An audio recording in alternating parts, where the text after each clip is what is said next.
मोहतरम जनाब जामाई शोएब जामाई साहब, शहनशीन बतशरीफ़ फरमा मुफ्ती अब्दुल सत्तार इशाती साहब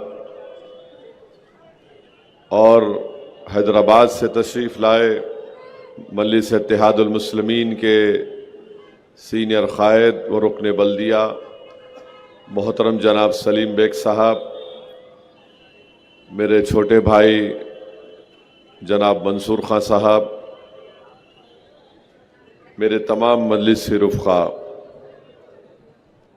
अज़ीज़ान मिल्लत इस्लामिया,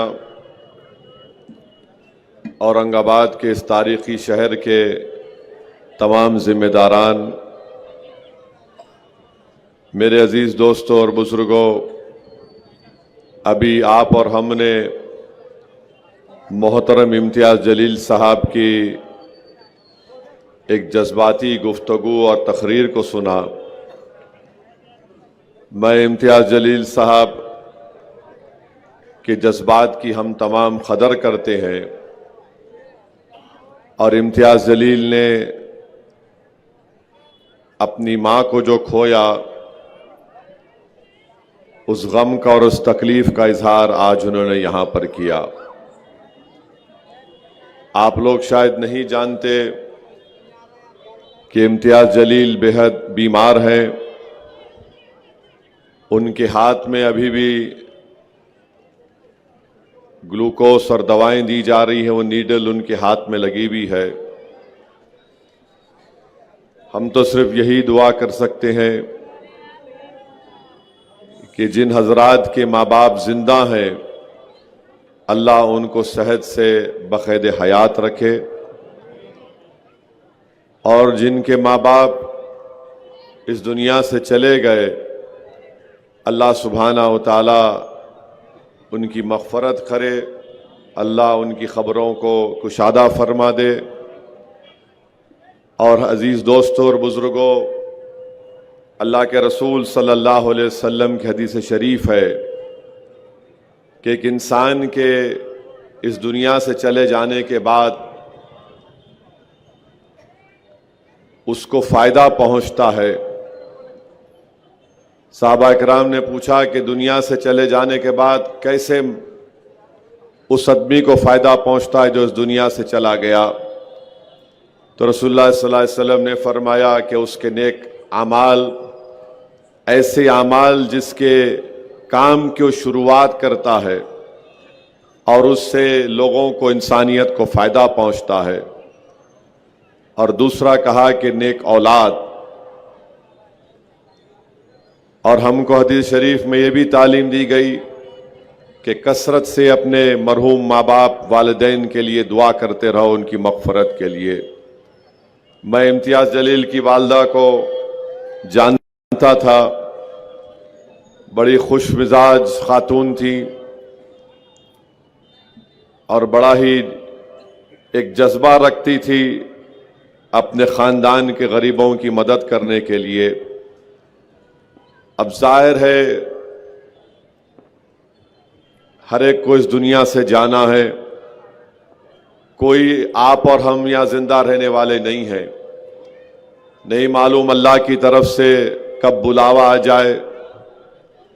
मगर मेरे अजीज दोस्तों और बुजुर्गों, मेरी इस बात से आप तमाम मुत्तफिक होंगे कि अगर आप एक 75 साल के ज़ईफ़ खातून से या एक मर्द से पूछेंगे, बताओ तुम्हारी उम्र अगर 75 साल है तो तुम्हारी जिंदगी का सबसे गमगीन दिन कौन सा था, तो कहेगा कि जिस दिन मेरा बाप चला गया इस दुनिया से या मेरी माँ चली गई।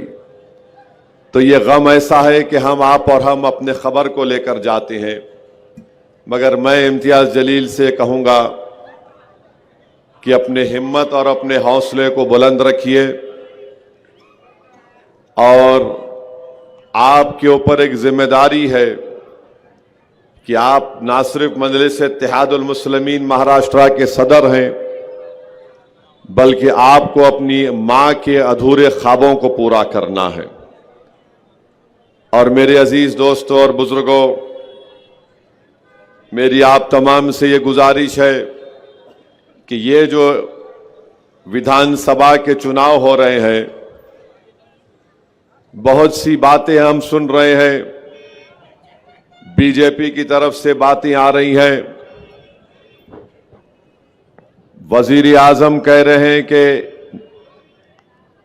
एक हैं तो सेफ हैं, योगी कह रहे हैं कि कटेंगे तो बटेंगे, फडणवीस कह रहे हैं, क्या क्या कह रहे हैं आप जानते हैं। मगर बुनियादी बात इस विधानसभा में यह है कि सबसे बड़ा मसला कीमतों का है। जो आज बुनियादी जरूरत की चीजें जिनकी कीमतें आसमान को छू रही है, उसका जिक्र नहीं किया जा रहा है। खवातीन महाराष्ट्र के महिलाओं की सेफ्टी के बारे में कोई बात नहीं कर रहा है। मराठा रिजर्वेशन के बारे में कोई बात नहीं हो रही है। कोई ये जिक्र नहीं कर रहा है कि मुस्लिम अक़लियत पर कितने हमले हुए, जिसमें हालिया हमला वो था जो 70 साल के बूढ़े को ट्रेन के डब्बे में उसको मारा और पीटा गया। मेरे अजीज दोस्तों और बुजुर्गों, हम वजीर आजम को, फडणवीस को और शिंदे को बताना चाह रहे हैं कि ये जो ऐलान कर रहे हैं कि हम लाडली बहना में 1550 रुपये दे रहे हैं, मैं औरंगाबाद मार्केट का रेट नरेंद्र मोदी को,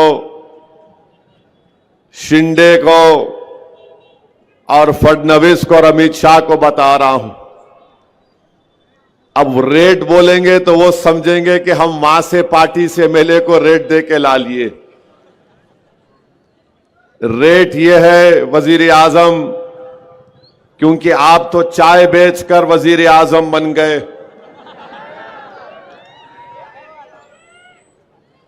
जब आप गरीबी को इतने करीब से देखे हैं तो शायद आप जानते होंगे कि चावल आज वजीर आजम जब आप प्रधानमंत्री बने 30 रुपये में बिकता था, आज 72 रुपीस में आ गया। गेहूं आटा 20 रुपये था, 45 रुपये हो गया। गेहूं 28 रुपये मिलता था, अब 42 हो गया। गुड़ 30 रुपये था, अब 55 के करीब। वजीर आजम आप चाय बनाकर ओबामा को पिलाए थे और इस सूट पहने थे। सूट के ऊपर आपने अपना नाम लिख लिया था, नामो नामो नामो। वो आज शक्कर जो आप वजीर आजम बने जब 20 रुपये में थी, आज 39 रुपीस में हो चुकी औरंगाबाद में। मसूर की दाल 60 रुपये थी वजीर आजम जब आप बने थे मोदी, अब 155 रुपये हो चुकी है। लाल मिर्ची 180 रुपये में थी, आज औरंगाबाद में 450 रुपये। इमली 80 रुपये, अब 220 में हो चुकी है। नमक 12 रुपये में था, सस्ता था मोदी, अब 25 रुपये हो गया। कौन नमक हलाली नमक हरामी कर रहा है, ये महाराष्ट्र की जनता को 20 तारीख को तय करना है। मीठा तेल 80 रुपये में था 2014 में, 10 साल में 160 रुपये हो गया। वजीर आजम आप तो वेजिटेरियन है, मैं नॉन वेजिटेरियन हूं। भिंडी 20 रुपये में थी, अब 50 रुपये में हो गई। बैगन 15 रुपये में था, अब 40 रुपये में हो गया। तो हम लोग दक्षिणी जबान में क्या बोलते हैं, 20 तारीख को ये जितने हमारे खिलाफ खड़े हैं, बैगन को बोलो। हरी मिर्ची 40 रुपये में थी, मोदी के 10 साल में 100 रुपये हो गई। प्याज 15 रुपये 40 रुपये हो गई, आलू 12 रुपये था 30 रुपये हो गया, टमाटे 15 रुपये थे 50 रुपये में हो गया, एलपीजी गैस का सिलेंडर 450 में मिलता था 2014 में, अब 900 और 1000 के दरमियान में, पेट्रोल 55 रुपये 65 पैसे में औरंगाबाद में मिलता था 2014 में, अब कभी 105 तो कभी 110 रुपये में, डीजल 45 रुपये 50 पैसे में था 10 साल पहले, अब 90 और 100 रुपये के दरमियान में आ गया। अगर आप इसमें से 6-7 चीजों को निकाल लेंगे, पेट्रोल डीजल को छोड़ के और सिलेंडर को मिला लेंगे, तो करीब एक गरीब के घर में खाली इन चीजों को खरीदने के लिए 1900 से 2000 रुपये निकल जा रहे हैं। और शिंदे, मोदी, अमित शाह, फडणवीस पुकार कर महाराष्ट्र के गरीबों का मजाक उड़ा रहे हैं। हम 1500 रुपये दे दिए, 1500 रुपये दे दिए। हम पूछना चाह रहे शिंदे से, फडणवीस से, मोदी से, अमित शाह से, चलो मैं भी देता हूं तुमको 1500 रुपये, तुम खाते क्या महीने में देखेंगे। चलो, गरीब की गुर्बत का मजाक उड़ा रही है बीजेपी। लाडली बहना एक 1500 रुपये डाल रहे, 1900 रुपये छीन ले रहे, इसको बोलते गुजरात स्कीम। इस पर कोई बात नहीं कर रहे, ये सावे भी नहीं बात कर रहे। तुम्हारे खिलाफ कौन है नासिर? ना जायसवाल बात कर रहे, हिंदू मुस्लिम, हिंदू मुस्लिम। वो बच्चों को सुलाते थे ना, बच्चों ने जुज्जू झक्का, मामू झक्का, सो जा प्यारे, जुज्जू झक्का, मामू झक्का, सो जा प्यारे। हिंदू मुस्लिम मसूदताई ज्यादा बोले कि वो 1500 सदी में वो बादशाह था, उसके बारे में बोलो। अब मैं उसका जानशीन हूं, नहीं वो ऐसा हुआ था। अरे 2024 की बात करो, 2014 से 24 में तुमने चावल, गेहूं, जवारी, गुड़, शक्कर, मसूर की दाल, इमली, नमक, मीठा तेल, लाल मिर्ची का पाउडर, भिंडी, बैगन, ये सब आसमान को छू रहे। मगर इन्हों क्या करे औरंगाबाद में आके, हम नाम बदल दिए, नाम बदल दिए। अबे नाम बदल दिए तो सस्ता कहीं को नहीं हो रहा, फिर ये बोल। कुछ भी नहीं हो रहा। माने ये कर दिए, वो करे, क्या करे तुम? और 1500 रुपये दिए। शिंदे साहब आपके घर से नहीं दे रहे, ये महाराष्ट्र की जनता का पैसा है, किसी के बाप का खानदान का पैसा नहीं है। और आज मैं यहां से महाराष्ट्र के गरीबों को पैगाम दे रहा हूं, 1500 रुपये अगर मिले, 3000 भी मिले, लो इस्तेमाल करो। मगर जब 20 तारीख को गए जाएंगे तो पतंग के निशान पर बटन दबा दो आप, इंशाअल्लाह ताला। औरंगाबाद में 6 दिन में एक मर्तबा पानी, 8 दिन में एक मर्तबा पानी, पानी को तरसा दिए। रोड नहीं है, मोरी नहीं है, काम नहीं होता। यहां पर औरंगाबाद के लिए टेक्सटाइल पार्क मंजूर हुआ, 2023 में अमरावती को लेकर चले गए। इस डिवीजन में 2026 के 6 महीने में 250 किसान खुदकशी कर लिए। मगर मोदी की जबान पे कुछ नहीं आता, और फिर बोलते मोदी है तो मुमकिन है। मैं गरीब परिवार से आया, मैं चाय बेचकर आया।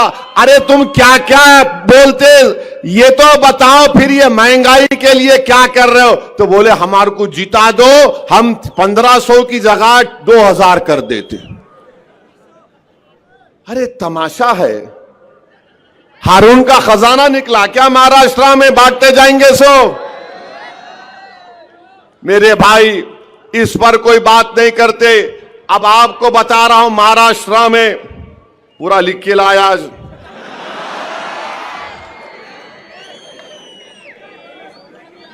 हाँ, कहां है जी? महाराष्ट्र में नहीं, फोन में है, फोन में सब है, सबका भी है, उनका भी है, उन पे भी बोलता हूं। हाँ, पूरे हर डॉक्टर का इलाज हकीम करता है ये। हाँ,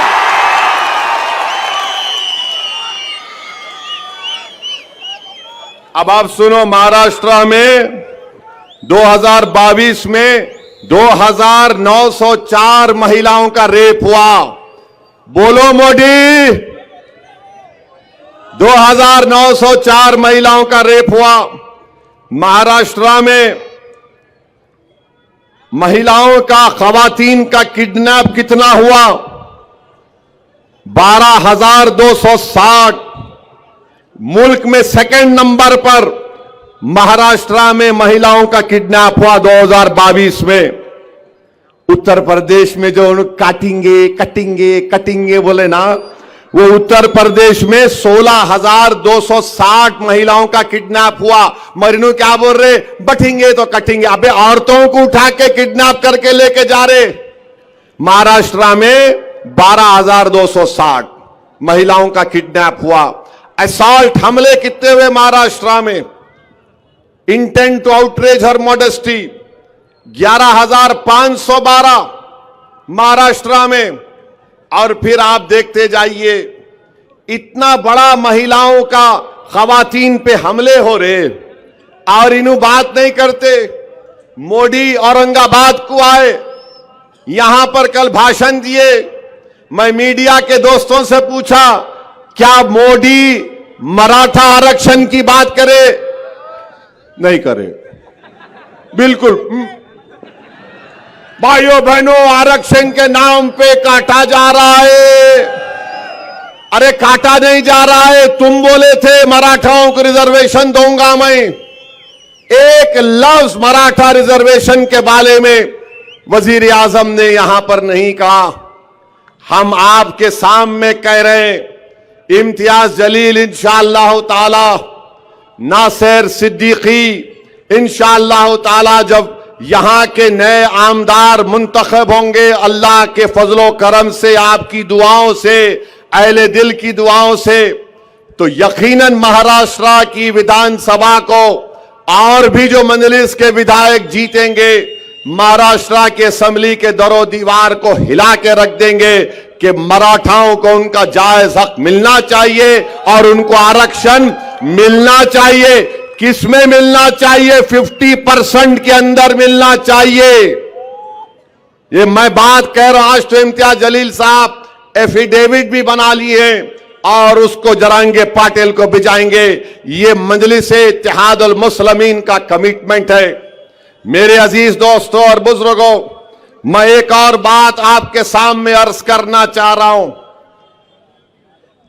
इस मुकद्दस शहर में आपने मजलिस इत्तेहादुल मुस्लिमीन को मजबूत किया, आपने इसकी बुनियादों को डाला, आपने एक आलीशान इत्तेहाद और सियासी शऊर, अपनी ताकत की एक इमारत को तामीर करना आपने यहां पर शुरू किया। मेरी आपसे गुजारिश ये है कि आप अपनी इस इमारत को गिरने मत दीजिए। आप अपनी इस इमारत के काम को मुकम्मल करिए। जो ताकतें आज हमारे दरमियान में आकर, जो जिस इमारत के लिए आपने अपने आंसुओं को, अपने खून को इस्तेमाल किया, ये हम अपने आने वाली नस्लों के ख्वाबों को पूरा करने के लिए एक तामीर खड़ा कर, एक इमारत खड़ा कर रहे। आज जो ताकतें आकर मजलिस के इस बढ़ते हुए कदमों को रोकना चाहते हैं, मैं आपको उनसे बाखबर कर रहा हूं। पार्लियामेंट का इलेक्शन आया, पूरे महाराष्ट्र में 48 लोकसभा की सीटें एक अल्पसंख्यक समाज का मुसलमान 20 साल के बाद 2019 में जीता। तो ये नाम निहाद सेकुलर पार्टी, ये खुलम खुला जो फिरका परस्ती बीजेपी, आरएसएस और शिंदे करते हैं, ये सब मिल गए और मिलकर बोले कि कोई भी कहां पर जीतता उसकी परवाह नहीं, मगर औरंगाबाद से इम्तियाज जलील को कामयाब होने नहीं देंगे। और हुआ वही, ये सब मिलकर एक होकर इम्तियाज जलील की कामयाबी को रोक दिए। मेरे भाई, मैं फिर से कह रहा हूं, बार बार कह रहा हूं कि इम्तियाज जलील कामयाब नहीं हुए, यकीनन इसमें आपका नुकसान हुआ, महाराष्ट्र के मजलूम अवाम का नुकसान हुआ, इस मुकद्दस और तारीखी शहर के बाशिंदों का नुकसान हुआ, बल्कि भारत के उन गरीब 13.5 करोड़ अल्पसंख्यक समाज का, दलितों का नुकसान हुआ, जो बड़ी उम्मीद की निगाहों से इम्तियाज जलील को देख रहे थे कि पहले मर्तबा का रुकने पार्लियामान है और किस बेबाकी के साथ भारत की सबसे बड़ी पंचायत में खड़े होकर अवाम के मसाइल को उठाता है, वो आज तड़प रहे हैं। आपको अंदाजा नहीं है कि चाहे उत्तर प्रदेश हो, बिहार हो, लोग जब कभी मुझे एयरपोर्ट पर या रेलवे स्टेशन पर या कहीं मिल जाते, मुझसे एक ही बात की शिकायत करते, असद साहब, इम्तियाज साहब कैसे हार गए। सब यही बोलते, असद साहब, इम्तियाज साहब कैसे हार गए। मेरे भाई, इम्तियाज जलील की कामयाबी नहीं हुई और उसकी वजह से मैंने अपने एक बाजू को खो दिया। मैं अपने एक बाजू को खो दिया।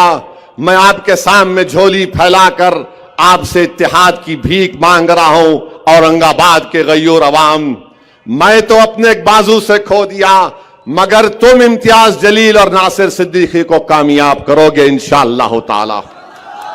ये ना सिर्फ आपके लिए, सेंट्रल और ईस्ट के लिए जरूरी है, उसके तरक्की के लिए, बल्कि महाराष्ट्र की विधानसभा में कोई जाकर लड़े आपके लिए, आपकी आवाज बनकर लड़े। दूसरे भी लड़ रहे हैं जो 5 मिनट 2 जुमले सही नहीं बोल सकते,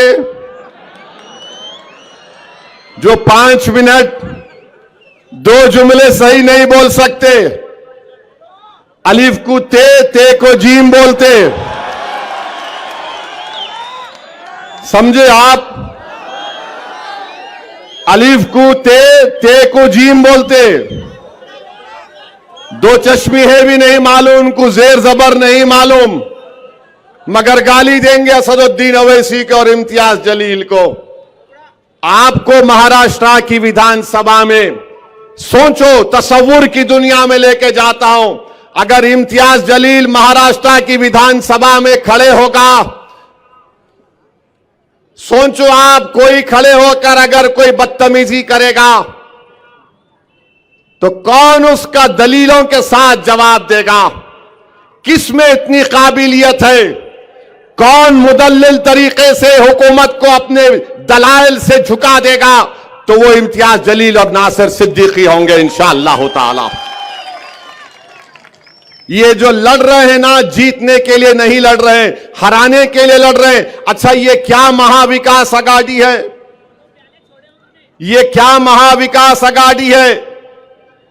ईस्ट से कांग्रेस लड़ रही है, समाजवादी पार्टी भी अघाड़ी का हिस्सा है, मगर उनका कैंडिडेट यहां पर है। मालेगांव में उनका कैंडिडेट है, कांग्रेस का भी है। धूलिया में फारूक शाह के खिलाफ समाजवादी भी है और उद्धव ठाकरे का भी कैंडिडेट है। ये क्या प्लानिंग क्या है? वही प्लानिंग जो पार्लियामेंट में किए थे कि पूरे मिलके इसको हरा देंगे, मजलिस को हरा देंगे।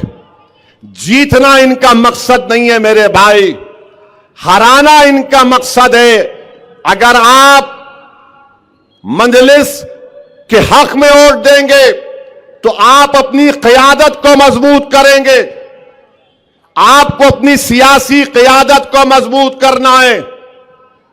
और याद रखिए, अगर सियासी क़यादत नहीं होगी, हम अपने मसाइल को हल नहीं करवा सकते। महाराष्ट्र में आपने शुरुआत की, आपने बताया दुनिया को कि सरजमीन हैदराबाद के आगे भी, उसके बाहर भी हम औरंगाबाद की आवाम ने अपनी सियासी क़यादत को बनाने का काम शुरू कर दिया। इसीलिए तमाम के तमाम तकलीफ में आ गए। आज आप बताइए क्या वजह से मजलिस की मुखालिफत हो रही है? क्यों तुम मुखालिफत कर रहे हो? मकसद एक ही है, अगर ये दो जीत जाएंगे तो महाराष्ट्र के 288 की असेंबली पर हावी हो जाएंगे। इनको मालूम कि अगर ये मजलिस के नुमाइंदे जीत कर महाराष्ट्र की विधानसभा में जाएंगे तो सेटिंग नहीं होगी, फिक्सिंग नहीं होगी। ये इम्तियाज जलील और मजलिस की दुश्मनी की वजह यह भी है क्योंकि आपने पूरी दुनिया में एक मुनफरिद मुकाम पैदा किया। एक नापाक शख्स ने रहमतुल आलमीन सल्लल्लाहु अलैहि वसल्लम की शान में गुस्ताखी करने की कोशिश की तो महाराष्ट्र से कहीं एहतजाज की आवाज नहीं उठी। अगर आवाज उठी तो औरंगाबाद से उठी। औरंगाबाद के एक एक फर्द को सलाम, औरंगाबाद के गयूर उलमाओं को सलाम, औरंगाबाद के उन माओं को सलाम जिन्होंने ऐसे जियालों को पैदा किया, जिसने भारत को बता दिया कि अगर कोई कमली वाले पर बकवास बकेगा तो हम अपनी गुलामी का सबूत देंगे। और आपने एहतजाज का परचम बुलंद किया। दुनिया हैरान थी, बीजेपी परेशान थी, आरएसएस डर गई। ये आखिर क्या हो गया औरंगाबाद की आवाम को कि हजारों की तादाद में गाड़ियों में निकलते हैं और कहते हैं लब्बैक या रसूल अल्लाह, लब्बैक या रसूल अल्लाह। यही वजह है कि आज मजलिस के खिलाफ एक मंसूबा बनाया गया आपके इत्तेहाद के किले को कमजोर करने के लिए। आपके इश्क नबवी को देखकर, आपके गुलामी नबवी को देखकर ये तमाम बातिल ताकतें कोशिश कर रही है कि आपको रोका जाए। और कैसे रोका जाए? फर्द को रोक सकते, मगर जमात को रोकने का तरीका ये इनके पास है कि इनके उम्मीदवारों को कामयाबी से रोक दिया जाए। ये अब आपको फैसला करना है। आप तमाम को एक होकर 20 तारीख के दिन आपको अपने वोट का इस्तेमाल करना है। पतंग के निशान पर बटन दबाकर आप पैगाम दीजिए उन लोगों को जो हमारे इत्तेहाद को कमजोर करना चाहते हैं। मैं आपसे वादा कर रहा हूं और मैं आपसे अपना गिरेबान फैलाकर आपसे भीख मांग रहा हूं। औरंगाबाद की आवाम, आपने मुझे बहुत मोहब्बतों से नवाजा। मैं आपका मखरूज हूं और जिंदगी भर मखरूज रहूंगा।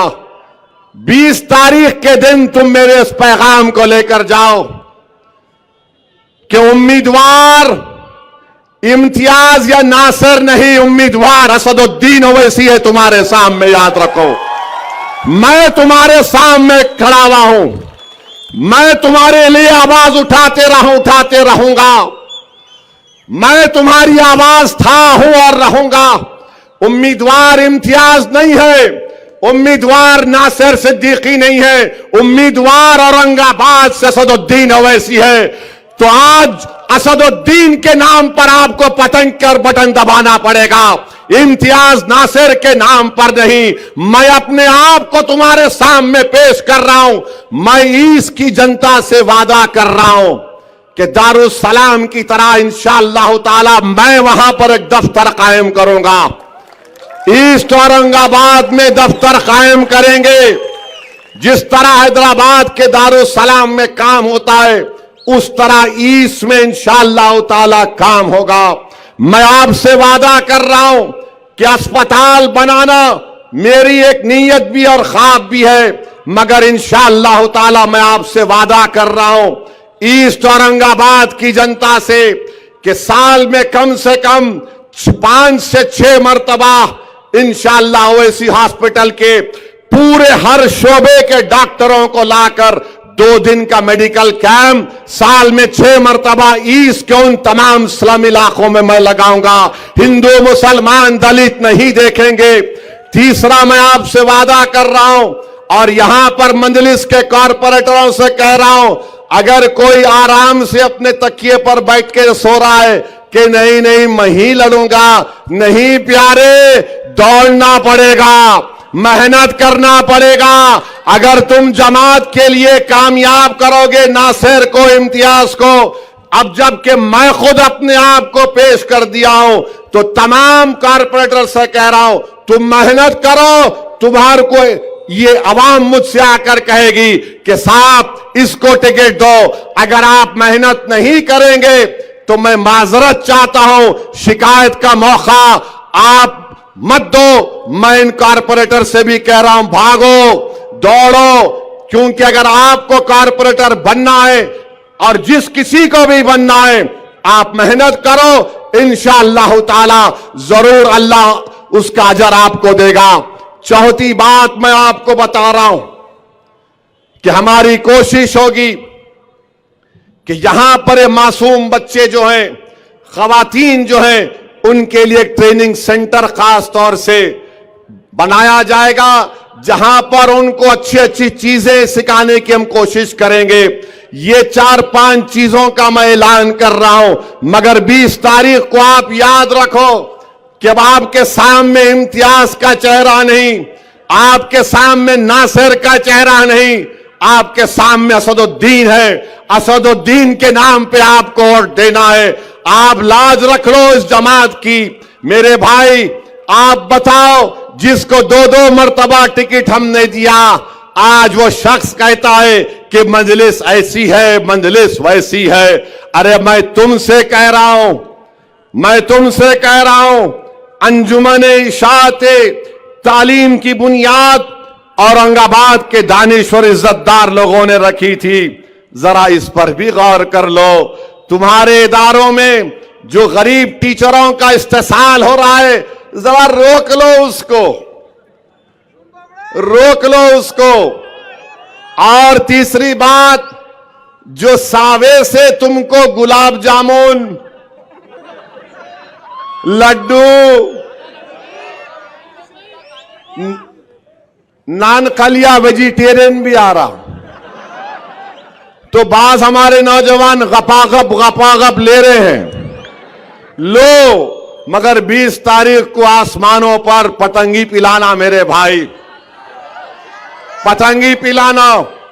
अरे ये कोई आकर मुझे कह दिया मैं 70 साल का हो गया, मेरे को 1 मरतबा टिकट दे दो।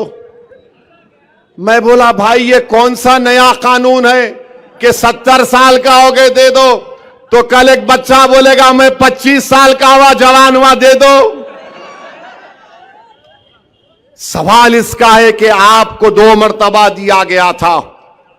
मैं यकीनन सोच रहा था, मगर आपने वर्किंग प्रेसिडेंट होते हुए आपने अपने रियासत के सदर की तौहीन की। आपने क्या क्या बक दिया, अनाब शनाब आपने बक दिया।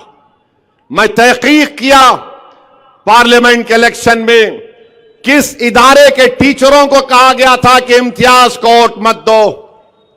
मेरे भाई, अब आप बताइए, कोई भी जमात ऑर्गेनाइजेशन में कोई ऐसा काम हो सकता है क्या? किसी शायर ने अच्छा कहा था, हमको उनसे थी कब उम्मीद वफा, जो नहीं जानते वफा क्या है। मैं यकीनन उलमाए कराम की इज्जत करता था और करता रहूंगा। इख्तलाफ राय है और रहेगा, इसमें कोई 2 राय नहीं है। मगर मेरे भाई, ये हमारे उलेमा हैं, ये अंबिया के वारिसीन हैं। हम इख्तलाफ इनसे कर सकते हैं, मगर इनकी तौहीन हम अपनी जबान या अपने लिखत से नहीं करना चाहिए, बिल्कुल नहीं करना चाहिए। इख्तलाफ करो, बोलो कि हमको आपके फैसले को हम नहीं मानते और पतंग के निशान पर बटन दबाएंगे इंशाअल्लाह ताला। इख्तलाफ हो सकता है, मगर किसी की बेइज्जती नहीं कर सकते। ये आज भी हमारे उलेमा हैं, कल भी रहेंगे।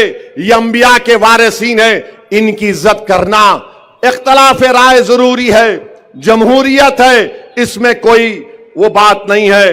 और आप जानते हैं कि मुफ्ती अब्दुल सत्तार साहब बैठे हुए, एनआईए का वाकया हुआ, और जब एनआईए आई थी तो हमारे मौलाना इम्तियाज जलील के साहब के घर पे चले गए। इम्तियाज जलील और नासिर सिद्दीकी और हमारे मुतालिका कॉरपोरेटर ने मुफ्ती अब्दुल सत्तार साहब का बड़ा साथ दिया। मेरे अजीज दोस्तों और बुजुर्गों, मैं इतना ही कहना चाह रहा हूं कि अपनी क़यादत को मजबूत करो। कितना टाइम हो? नहीं, 7 मिनट है, 7 मिनट बहुत है। पार्लियामेंट में इम्तियाज साहब को पूछो आप, 4 मिनट में पूरों की हम टाइम कच्ची कर देते यहां से लेके वहां तक। और एक बात याद रखिए, ये अतुल सावे जो है अब एक प्रोग्राम बना रहे, मैं टूरिज्म पे लेके जाता हूं तुम्हारे को। कौन चलता दरगाह को, कौन चलता यहां पे, सुना के 3-4 हजार लोगों का प्रोग्राम बना रहे। मेरे भाई, आप हरगिज उसके इस ऑफर को कबूल मत करिए, हरगिज मत करिए। अगर आप जाएंगे, उसका मकसद एक ही है कि 20 तारीख को आप अपना वोट ना डालें, तो आप एहतियात करिए। टूरिज्म का बहुत वक्त है। इंशाअल्लाह ताला मैं औरंगाबाद आऊंगा, आप और हम मिलकर खुलदाबाद जाएंगे, दौलताबाद जाएंगे, और वो मकबरे को भी देखना है मेरे को। अब नहीं मालूम, वहां गया तो फिर मीडिया बोलेंगी कहां गए, कहां गए, कहां गए, किधर गए, किसके पास गए। मगर ये इनकी साजिश है। तो आपसे गुजारिश है कि डरने और घबराने की जरूरत नहीं है। मेरी आपसे यही फिर से इल्तिजा कर रहा हूं, अपने वोटों का सही इस्तेमाल करिए। ये जो नादान लोग हैं, अरे ये समाजवादी का उनका अध्यक्ष है, वो बोल रहा कि मुस्लिम अक़लियत को नेता की जरूरत नहीं है। जो मुस्लिम अक़लियत अपने नेता की बात करेगा उसको पाकिस्तान जाना है। अबे तू जा पाकिस्तान को, जाके मिल उससे। हमको बोल रहा पाकिस्तान चले जाओ। अरे समाजवादी वाले बोलते तू पाकिस्तान चले जा, ये बीजेपी वाले बोलते तू वहां चले जा। अरे बाबा, तुमला क्या बांट लिए? तू पाकिस्तान चले जा। नहीं जाते, क्या करता तू बोल? नहीं जाते, क्या उखाड़ता बोल? अब यहां सरजमीन में पैदा हुए, तुम्हारे आंखों में आंखें डालकर मोदी से मुकाबला कर रहे हैं जमहूरी तरीके से। तुम क्या कर सकते? गोली चला सकते, ना चलाओ गोली। मैं मरने तैयार हूं, मुझ पर कई हमले हो चुके हैं, मगर याद रखो औरंगाबाद की आवाम, मैं तुमको जज्बात में लाने के लिए नहीं कह रहा हूं। मेरी नीयत यही है कि जब मैं इस दुनिया से चले जाऊं, मेरा जिस्म तुम्हारी सरजमीन में अंदर चला जाए। बस मेरी एक ही ख्वाहिश है, मुझे औरंगाबाद से इतनी मोहब्बत है। अल्लाह जानता है मुझे औरंगाबाद से कितनी मोहब्बत है। अल्लाह ही जानता है कि मैं जो कुछ अल्फाज बोल रहा हूं वो पूरी जिम्मेदारी के साथ बोल रहा हूं।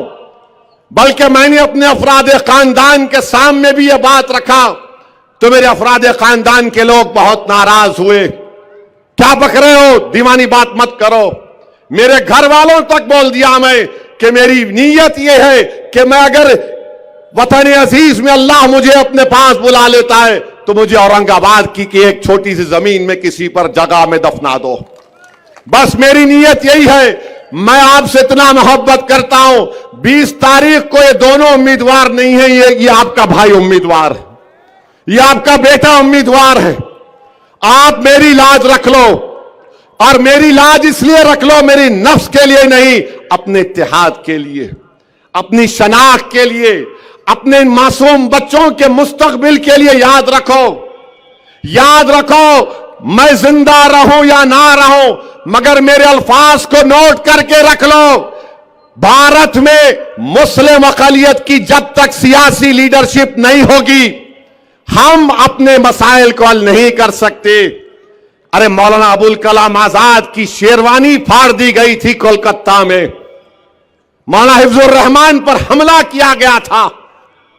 असदुद्दीन ओवैसी क्या चीज है। मेरे अजीज दोस्तों और बुजुर्गों, आने वाले 40 साल को नजर रखो। मेरी कोशिश यही है कि मैं, इम्तियाज, नासिर, हमारे तमाम मजलिस के अरकान जब इस दुनिया से चले जाएंगे, हम यही चाहते हैं कि इस सरजमीन में 40 साल तक, 50 साल तक ऐसे लोग तैयार हो जाएं जो आपकी खिदमत कर सकें, जो असदुद्दीन इम्तियाज जलील से ज्यादा काबिल हो, जो नासिर सिद्दीकी से ज्यादा आवाम में जज्बा रखें खिदमत का। यह काम हमको करना है। 20 तारीख के दिन तुम सिर्फ वोट डालने नहीं जा रहे हो, तुम 20 तारीख को वोट पतंग के लिए इसलिए डाल रहे हो क्योंकि तुमको 40 साल तक तुम्हारी आवाज रहना औरंगाबाद में।